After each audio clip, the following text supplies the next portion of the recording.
Good morning, good afternoon, good evening, wherever you may be. This is Sid from Elliott Wave Plus, and this is the October 13 of 2020 edition of my quarterly premium plan webinar, where I go over all of the aspects associated with my premium plan at Elliott Wave Plus.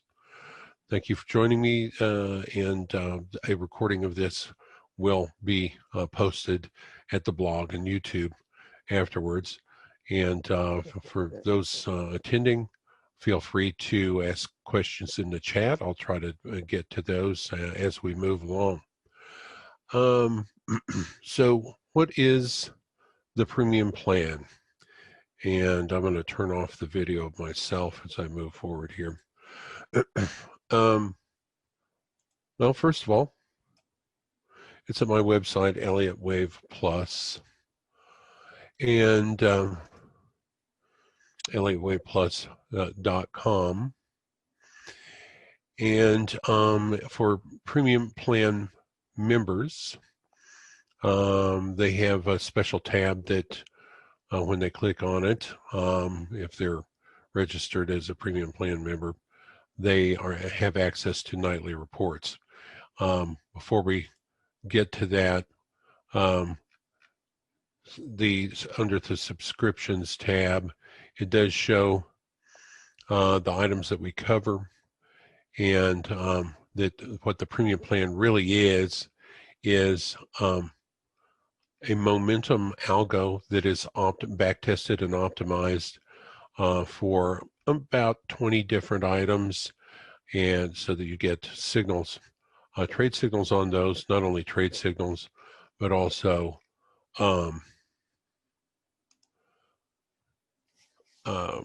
trade management or trade maintenance information. For instance, with most of my algos, they run without a trailing stop, but several of them use a trailing stop, and so but they don't start with a trailing stop. They start with a fixed stop, and at some point, if there's any scent of a loss of momentum, they'll switch over to a trailing stop, and the size of that trailing stop is back tested and optimized, as well as the initial fixed stop. And all of that is basically optimized to the last 3 years of price action, the last running 3 years of price action. I do those back tests and optimizations and tweaks every quarter.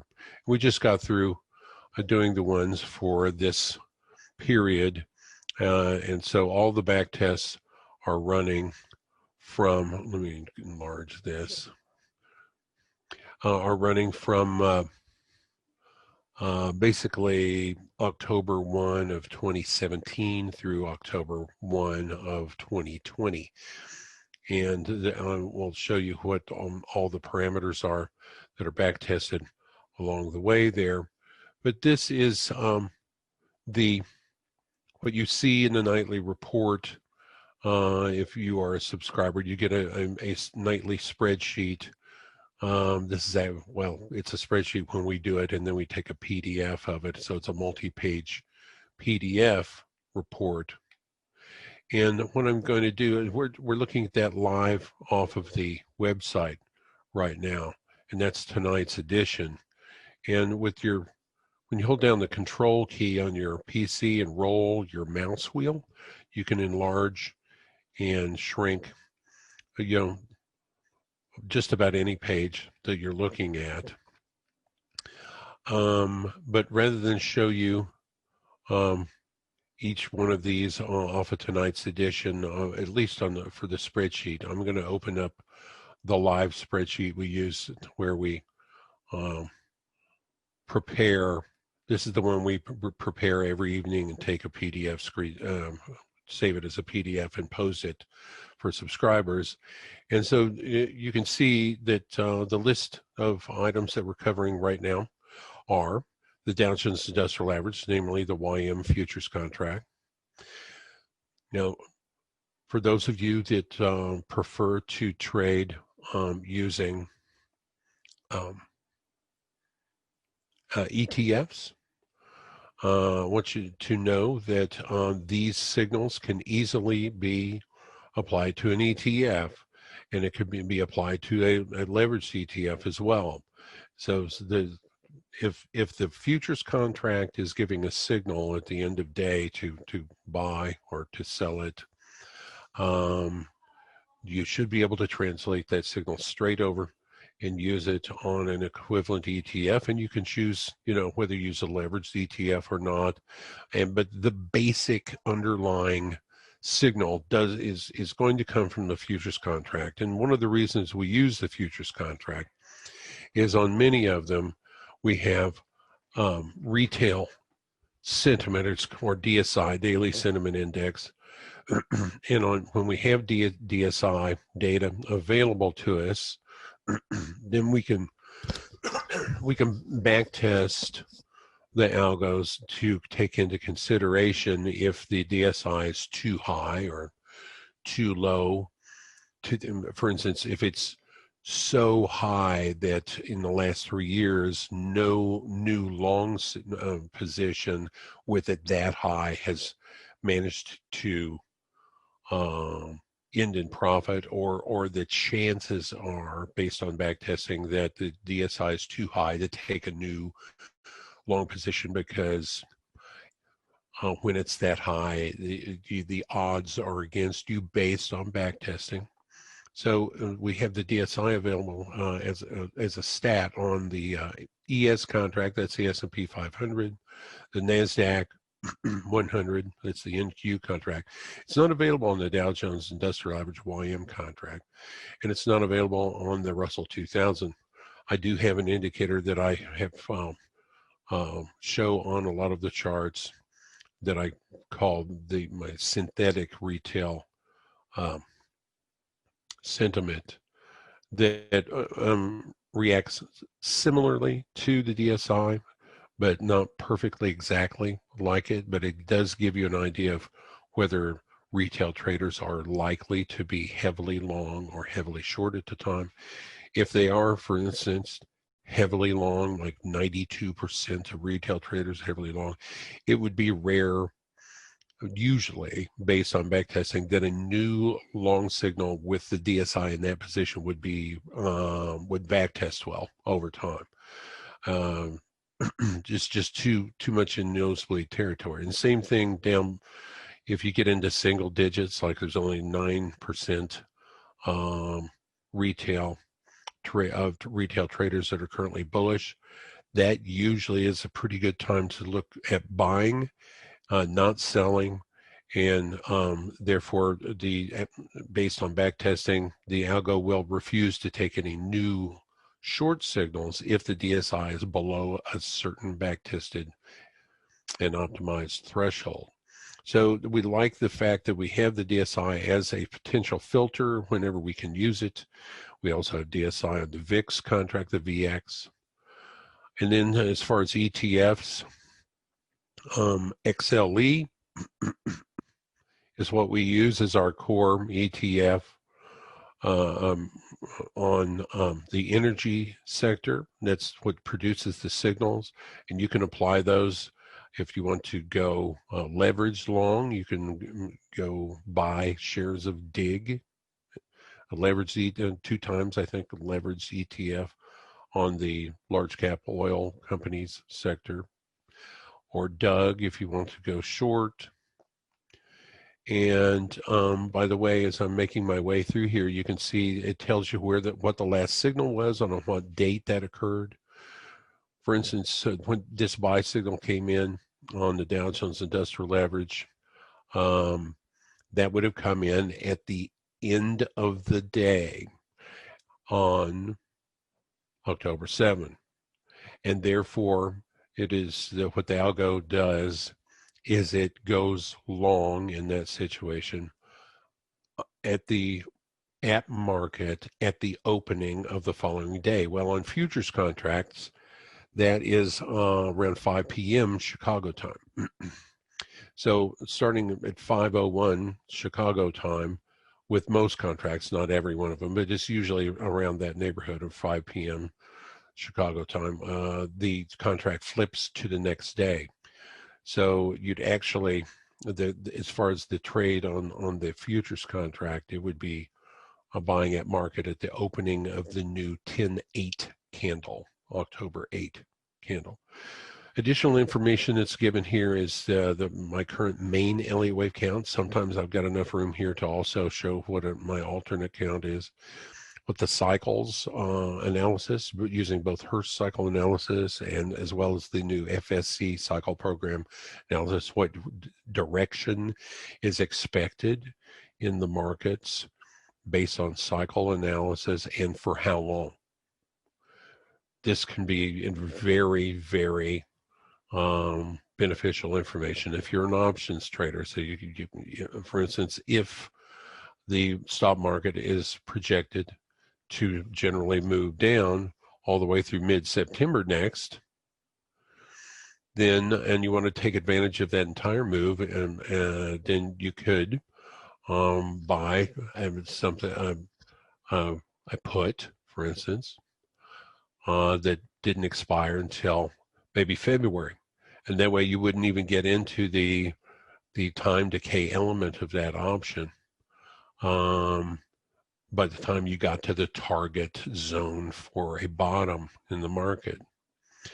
And so that's how that information can be used. You can take these signals that come off the futures contract. You can not only trade them on an equivalent ETF or leveraged ETF, but you can trade them in options as well. And then we give the current positioning of commercials. So as a general rule, commercials are, they have a tendency to fade strong trends, and they will, for instance, if the market's been trending higher, a lot of times you'll see the commercials build into a full short position as that uptrend gets extremely stretched. And when they are in that position, that is at the same time that retail is, retail are chasers. And as a trend continues higher on something, usually retail traders will become more and more bullish, and at the point that it finally runs out of steam and the trend reverses, they're very heavily bullish at that turn. So we give you an idea on the spreadsheet where the commercials are positioned and the retail. We'll show that on how we show that with the screenshots and the charts in a minute. So the NASDAQ, VIX, energy sector, XLE, financial sector, KBE, gold miners, GDX, German DAX, emerging markets, we're using EEM for that now. On bonds, we use the ZN contract. An equivalent way to trade that would be with the TLT ETF. And then after bonds, we have crude oil. And we always try to list the nearest equivalent ETF to each one over here. Then gold, silver, US dollar index, Canadian dollar, which I think is very interesting to oil traders to know what's happening there, and the euro, the most popularly traded currency, and the Aussie. So we made a few changes as we move into this next quarter on what we're covering, but there's I can't remember how it goes. So if we start with 7, 8, 9, 10, 11, 12, that's 6, 7, 8, 9, 10, 11, 12, 13, 14, 15, 16, about 16, 17 items that are on this coverage report. Plenty of items where you could look at just about any popular tradable market and be able to trade it. When there's a new signal come across, you'll get a color code pop up. So on Dig and on Doug, it's suggesting that, well, those trades just got stopped out and the algo has exited. That's a sign to just get out. The algo's, that trade didn't work out. In the financial sector, also tonight, there was an exit of the trade signal. So they were both in trades. For instance, UYG, the bullish financial sector, financials have been going up lately. That's been on a buy signal since the 9th, and here on the 13th, it's saying get out and go flat. And I'm sure that was in profit as well as the SKF when that happened back there. Currently on a buy signal from on gold miners, German DAX from a few days ago. Now there was a new buy signal came across tonight on bonds. Bonds have been moving up for kind of in a stealth fashion the last few days, and they built up enough momentum that a buy signal came across. Notice that Hearst cycle analysis was projecting upward movement from mid-September through late November. So that buy signal is in agreement with what the cycles was suggesting was going to happen next. And it's also in agreement to what, with my Elliott wave count and direction there as well. Crude oil was on a buy from 10.7, but it says exit now. So it must have sensed a loss of momentum. On gold, it was on a buy, but that one got stopped out today, and it's saying exit today. Same thing with silver. So we had it, what really happened today is we had the US dollar index start moving up today. And so it was on a sell signal, and it isn't suggesting getting out of the short position on the US dollar index, but it is suggesting tonight to change the stop to trailing, and we'll talk about how to do that in a minute. So the yellow codes are action items, either get out of the trade or change the stop to trailing. The green signals are new buy signals, and we don't have a pink signal tonight, but if it was pink, this color here, then that would be a new sell signal that night. So, for instance, got a new sell signal, a new buy signal on bonds tonight for tomorrow morning. Now, tomorrow's spreadsheet, it's not going to be green anymore. This green only occurs when you get the buy signal that day. So you get these this report on a nightly basis, 5 days a week. So there's the report. Now, and then each night you get basically 2 screenshots of each item. You get a screenshot of the actual AMA algo, where it shows you where it had winning trades. That's these big green boxes, and where it's had losing trades recently. That would be the big red boxes. So you can see that there's a lot more big green boxes visible here on the Australian dollar than red boxes, which is very good news. So you can look at a glance and you can say, oh yeah, that looks like that algo's been doing a pretty good job on this one lately. And then one other item you get on the Australian dollar every night is the sentiment conditions chart. And what the sentiment conditions chart does is it shows you the positioning of the commercials and the retail. And it gives you a little bit of history going back on the commercials. So here, this is a perfect example right here where you see this one in the middle. This is the COT commercial 6-month look back. And what that is commercials positioning. Are they positioned long or are they positioned short? Well, if they're positioned heavily short, it's down below this red dotted line, and it's red. And for a long time, the commercials have been positioned short on the Australian dollar. Why? Because they feel like that it's been trending for long enough to get overbought. And as I mentioned before, what commercials have a tendency to do is fade trends. They don't chase them; they fade them. They build a short position up here, and then look for a pullback to start taking profit, and then building a new long position as they see some downward movement. So what that indicates, this 6-month look back means that when this is heavily red here, This is on the 6-month look back. Commercials are heavily short, and they are as heavily short as they have been at any point in the last 6 months. So imagine a scale where it shows you how the commercials have been positioned every week for the last 6 months.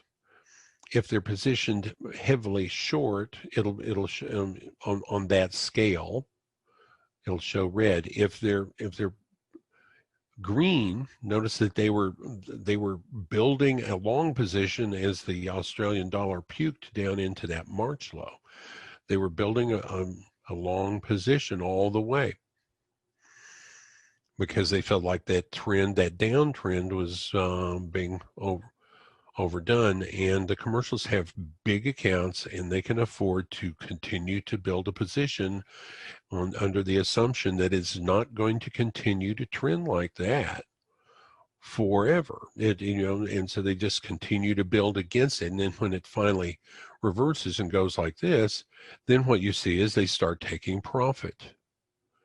And then when it starts getting heavily overbought again, then the commercials really have been fairly heavily net short on the Australian dollar since all the way back in June. And the Australian dollar hasn't moved that much since June. If you look right here, this date here looks like it was in early June, and price here recently got back down to that level. It's moved up a little bit in 3 waves, but not much. And so it does appear that the commercials are still expecting, based on that being almost to the red here, that they're going to get enough downward movement in the Australian dollar that they can systematically take profit as it moves down and build a position for going back long again. And then the commercials as a percent of open interest indicator, and you get this on these charts every night, shows how the commercials are positioned as far as their shorter terms trades. When you look at how the commercials are positioned as a percent of open interest, if you look at the total number of contracts being held overnight, that's open interest. And sometimes the commercials, if they're in an extreme position, like heavily short or heavily long, it really gives you a strong clue of what they're thinking. And notice that they built a long position as the Australian dollar moved down here, and then as price started moving up strongly, it was that was quite a surprise at the time because the Australian dollar had been very weak going into that low. But the commercials stuck with that heavily long trade for quite a distance of several weeks, even a couple of months, with their overnight positions. It shows how much confidence they had that it was going to continue higher, that was a major low, and they were right. And so these indicators can give you some really strong idea of what the commercials are thinking. And this indicator here, this top one, is kind of similar to this one down here. It's just faster acting. And you can kind of see what they're thinking a little quicker than this very slow to move 6-month look back indicator. And then finally, the daily sentiment index is a graphical representation of every night there's a new number that comes out on daily sentiment index, and that number is the current percentage of retail traders that are bullish. And so you can see price had been moving up here, and the retail traders continued to get long to the point where they were the most convinced that it was just going to continue higher right in here where it hit a 90. And you can see it had a very hard time really pushing above that level. It did a little bit here, not much. And retail really was still convinced. And it's only been recently after this move here that retail finally got back into neutral territory. So retail has a tendency to chase trends. Look what percentage of retail traders on, this is probably around March 16th, somewhere in there. Look what percentage of retail traders thought that the Australian dollar would bounce. And 3% of retail traders on that bottom candle thought that so 97% of retail traders thought the Aussie was just going to continue to puke out. This is a real important sign. And you don't get those kind of extremes very often. And my algo, or the trend template on, or not trend template, my sentiment conditions template will color code it for you to make it real obvious. It's like, hey, this is getting really, really stretched, and it's probably not a good idea to chase this any lower like the retail traders. It's probably a good idea to look at what the commercial traders, how they're positioned, and jump in, with those guys. So those are the two charts you get on each item. So you get the AMA algo chart and the sentiment chart on the Australian dollar, Canadian dollar, crude oil, DAX. This is an alphabetical order list. And that is the spreadsheet. And and that shows how you can get at the website to every night check in the spreadsheet and the individual screenshots and individual items. The rest of the webinar today, I thought I would show you some of the nuts and bolts of the algo itself, show you what it's thinking and how to interpret what you see on with the indicators.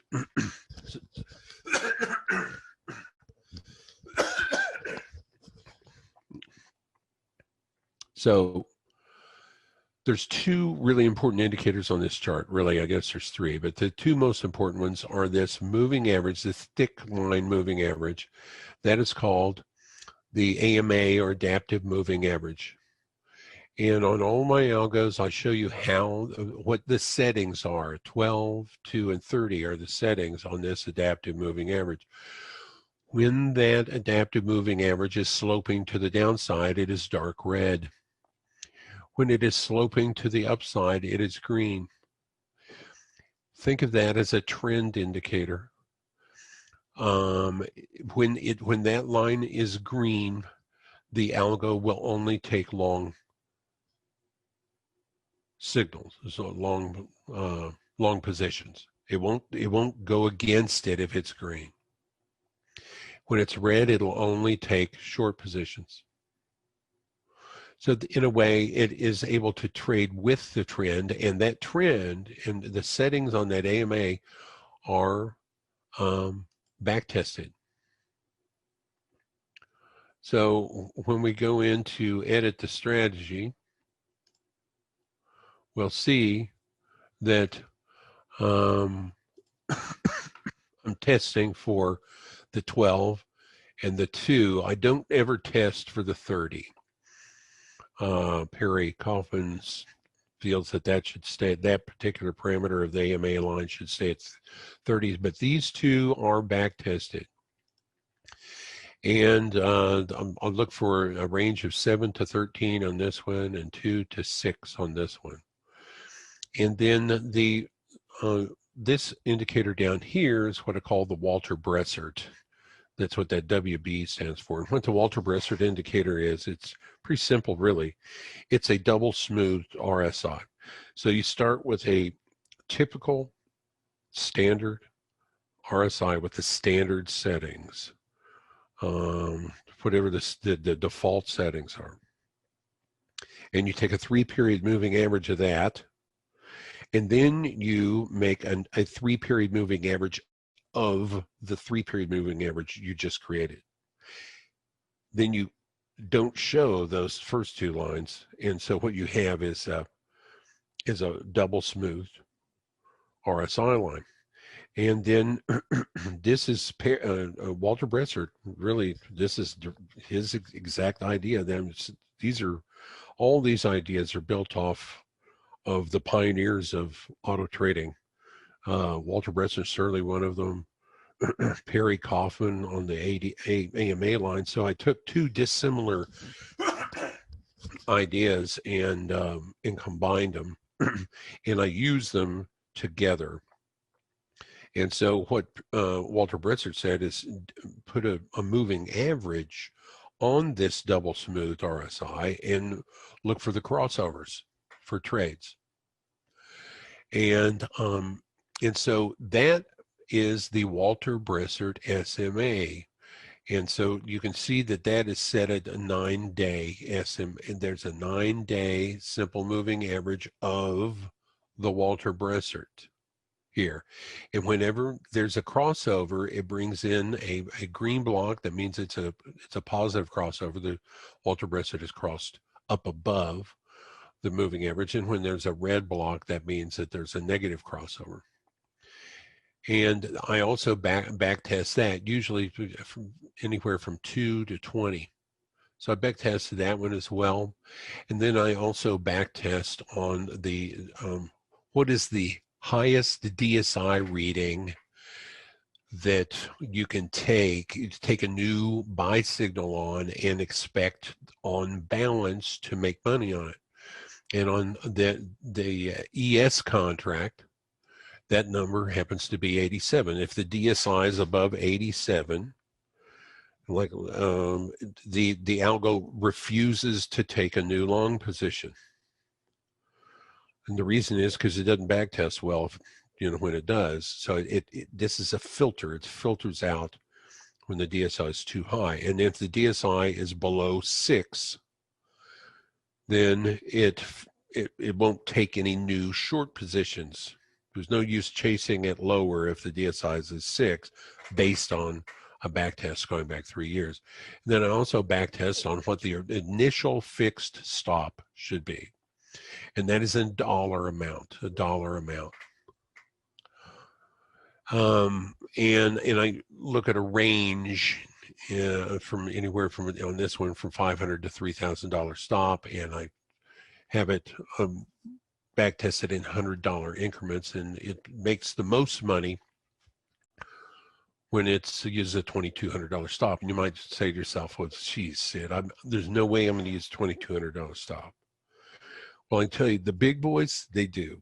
With the big accounts, they do, and that's the reason they're able to make profit. And if that's too big of a stop and you can't handle it, then what you should do is just trade these signals with the MES contract, which is 1/10 the size of the ES contract.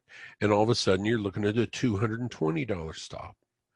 It's real easy to take. Now, obviously, you're cutting all of your potential profits and by 1/10, by 10. But you can also, you don't have to trade just one MES. You can figure out, what is the most I'm willing to lose on a trade before I get pissed, and I can just refuse to do this anymore.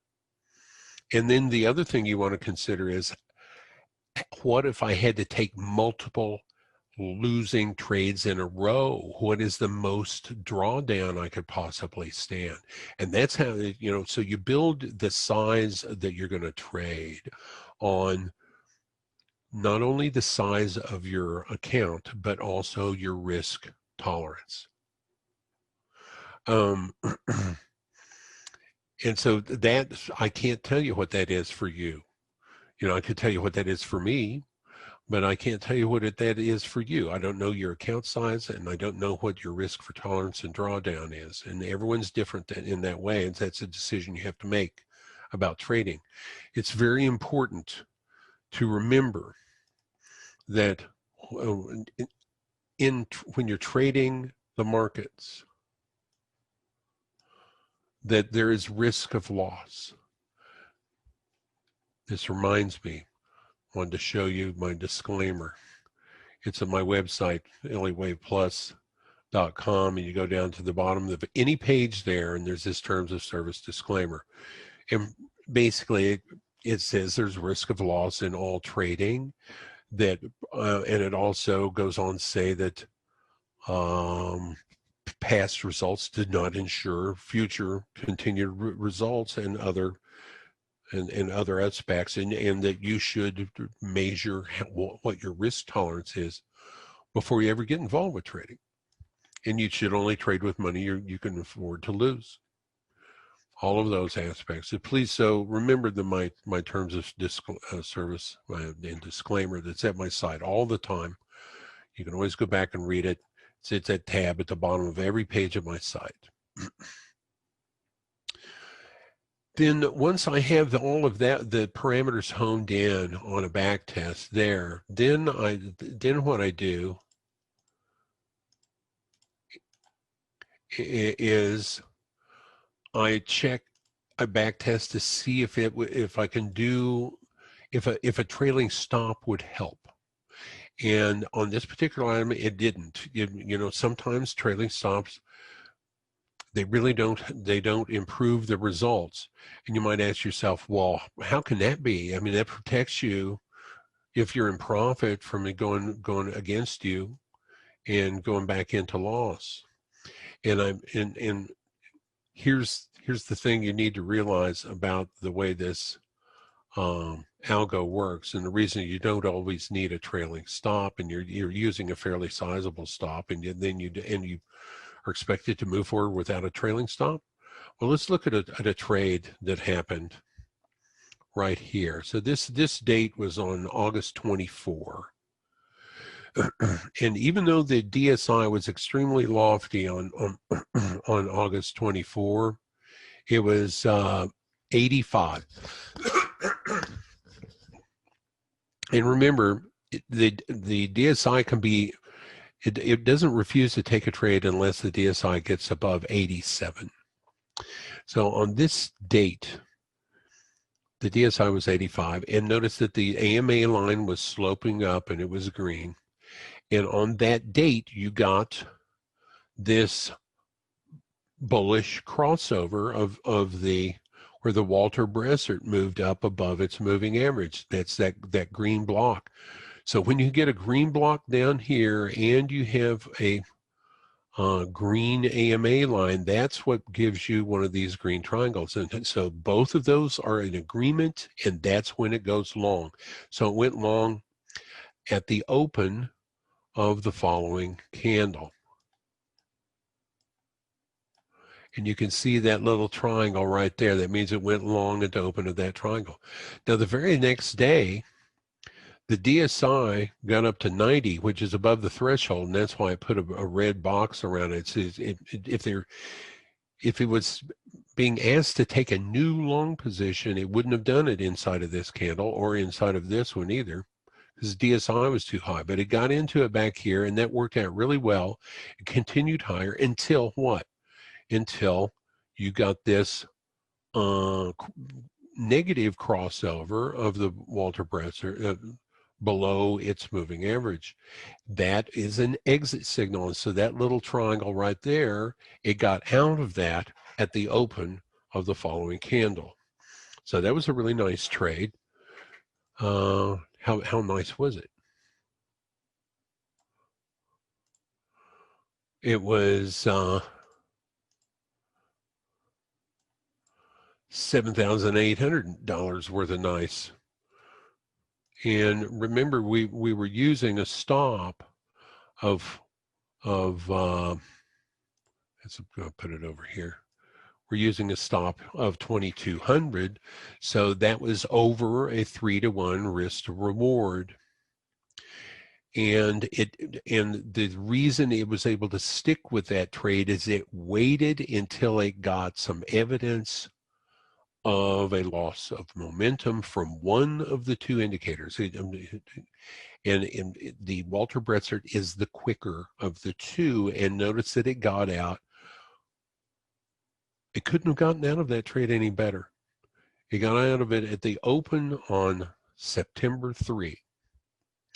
And then at the end of the candle on September 3, by the time that it had that big reversal candle, it gave a new sell signal. And so and the reason is because that turned the Walter Bressert red, and we were on a negative crossover here. So at the opening of the falling candle right here, it went short. It never came up and hit the stop, and it stayed in that position until the Walter Bressert moved back above the moving average, and it gave that green block there, which also appears up here. That same green block appears up here when it appears down here. That was an exit signal and got out there, and there's another winning trade. So that was a nice winning trade to the long side, followed by a winning trade to the short side. Now, then over here, it got another sell signal. So the AMA line stayed red during the entire month of September, pretty much, starting September 3. And it stayed red until October 5.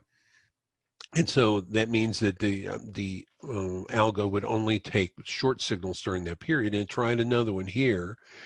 And you can see that it did move it down into profit, but then there was a pretty fast reversal, and by the time it got out of it, it was a small loser.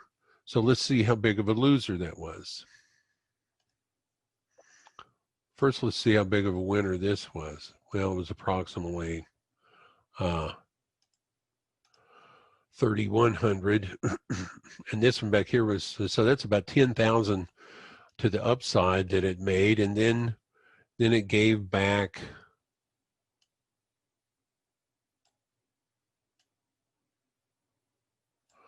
approximately 2,000 of it in that trade. And notice that both of these were bigger winners and this was a loser. This is typical of this system. Why? It didn't get stopped out. It didn't go all the way to 2,200 in loss. It exited at about 2,000 loss because of the reversal, because of the crossover in the Walter Bressert. This is the way it typically operates, is that it's able, what am I doing here? There we go. It's able to get you out of there, not necessarily with a stop being hit. It'll get you out of there because the Walter Bressert warns of a loss of momentum. So here's the last losing trade before that one right there. And that one was approximately 1,600. So it's been working with a $2,200 stop, but that one lost 1,600 because it warned of a loss of momentum. Then there was a little more winning trade here of $750. It's green, so that was a winner. And this was a $4,800 winner. And so when you start measuring what this thing does, and that was a $7,500 winner. Let's see how big of a winner this was. It was almost $13,000 winner. So obviously, the secret to the success of the algo is not in the winning percentage. It is because it hits for power. So I've used this as kind of a baseball analogy. It hits home runs. It also is capable of hitting singles. But when it makes outs, when it loses, there's a limit to how big those are. And so when you look at the back test results here, and we'll go to that back test right here, and we'll go to edit the strategy, and that's right here, and we're just going to run it. So I'm not running a back test or anything because I've already done this back test, and it comes up with this. And this is the information that I manually move over into this box that you see. We get back to that. Where'd it go? I'll have to run it again. That's okay. It runs really fast. Here it is. So it made 103,233. And I may have because we have a few more days that have taken, that have happened since the end of the backtesting period, but this will give you a general idea of what's going on. And so typically what my algos do, they have about a 50% winning percentage. But this is so typical. The average winner over $4,008, the average loser 1527. And so what this very simple algo does, it just assumes that at some point it's going to get a breakout and it's going to trend. Yeah, it may give back a little bit during some tight price consolidations, and we know that going in. But you're on balance, especially if you choose an item that isn't too noisy and likes to trend like the stock market, it can pull out enough of these winners that it can put up some really amazing numbers. So the account size required to trade this is about $15,000. Why was that much required? Well, overnight margin on the ES contract is what, $6,000 or $7,000 with most uh, brokerages. But yeah, there was at one point there was 4 consecutive losses, and during that period is when you got the drawdown, the maxed closeout drawdown of $7,700, and that's why you had to have enough money in the account in order to sit through these drawdowns. So let's see when that drawdown occurred. So this is the results of the back test. There's the equity curve, and this is definitely one of the smoother equity curves of any of the items we have. It generally is moving from the lower left to the upper right. Yeah, it had a little bit of a hard time, it looks like, in the summertime last year. But other than that, and that looks like from about June through maybe August, September. Let's see what happened in June through September of last year.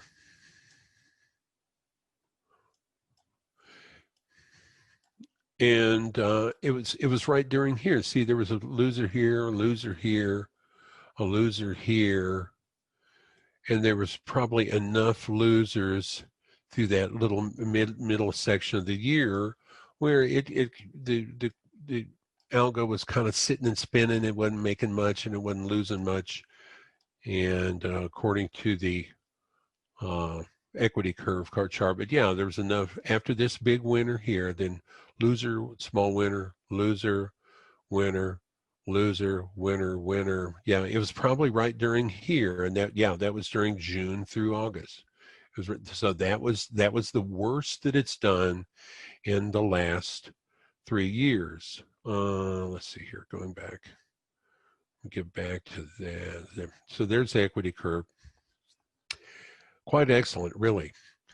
And so recently, if you're a premium plan member, and we'll get this posted so everybody can look at it, we posted, and we do this every quarter, a spreadsheet of all of the algos that we were running during the last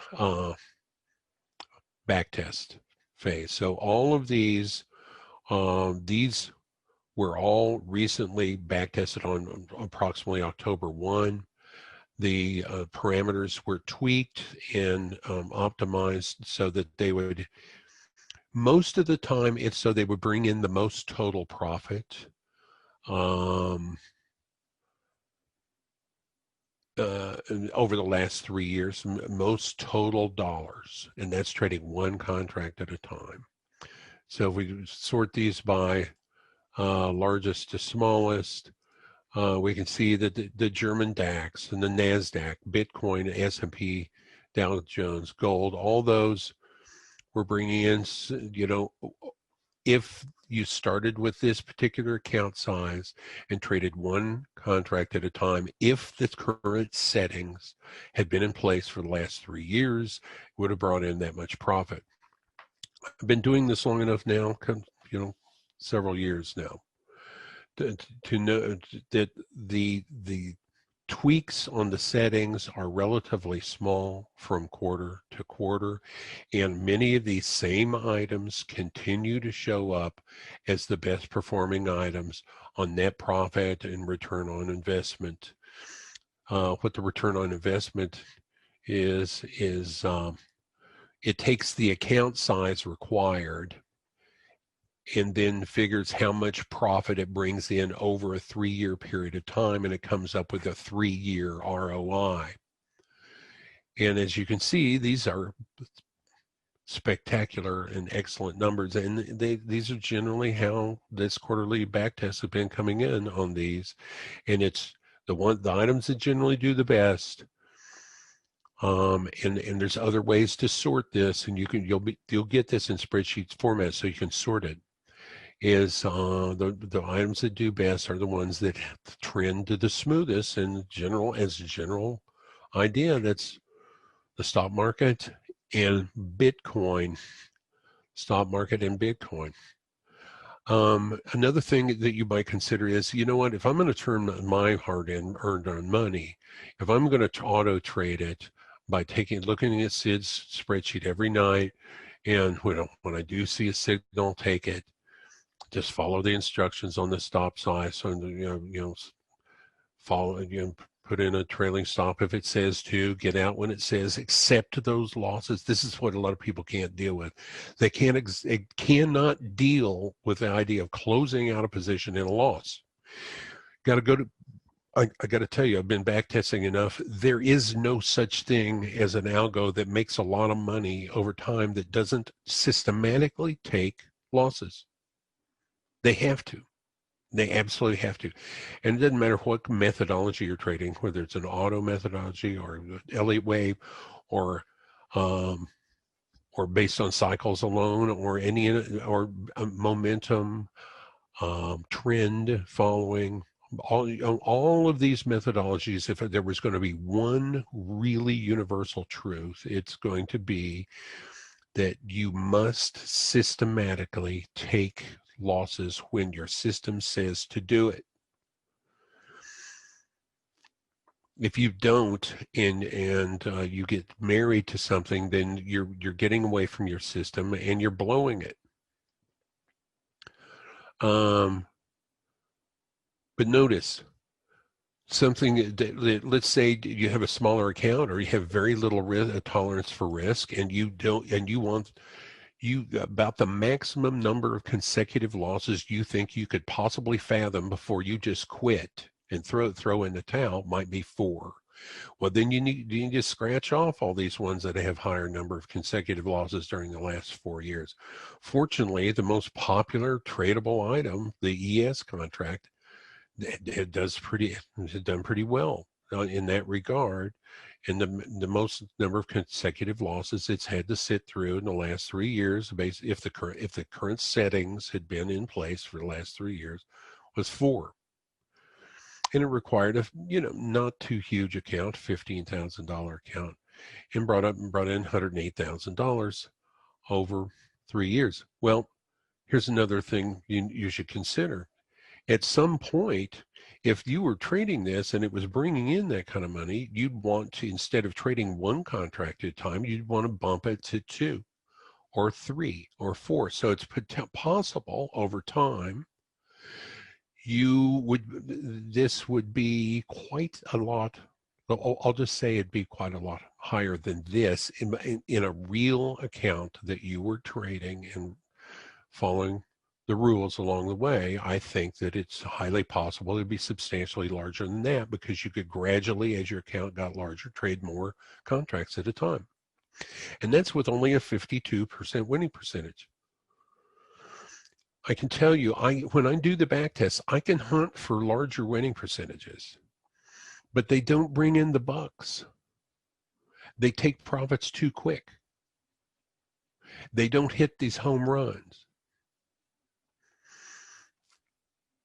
They don't hit the home runs, and you might as well just scalp during the day and sit at a computer 8 hours a day, which I don't think, premium plan members, that's not, as a general rule, what they're looking to do. They're looking to look at a report. put their orders in and possibly trade the markets, or maybe just one item, the ES contract, by looking at the information they get every night for maybe 10 minutes. Put in the orders, and you're done.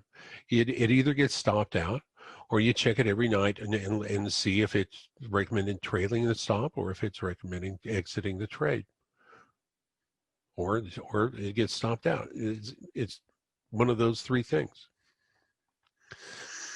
You can see the average winner on the ES contract. Yeah, 39.62, average loser 14.81. Well, that's the average winner is well in excess of twice the size of the average loser. So and there's plenty of other items here that are tradable. But the reason I'm specializing on that one is it is the most popular, and it came up with some really good numbers.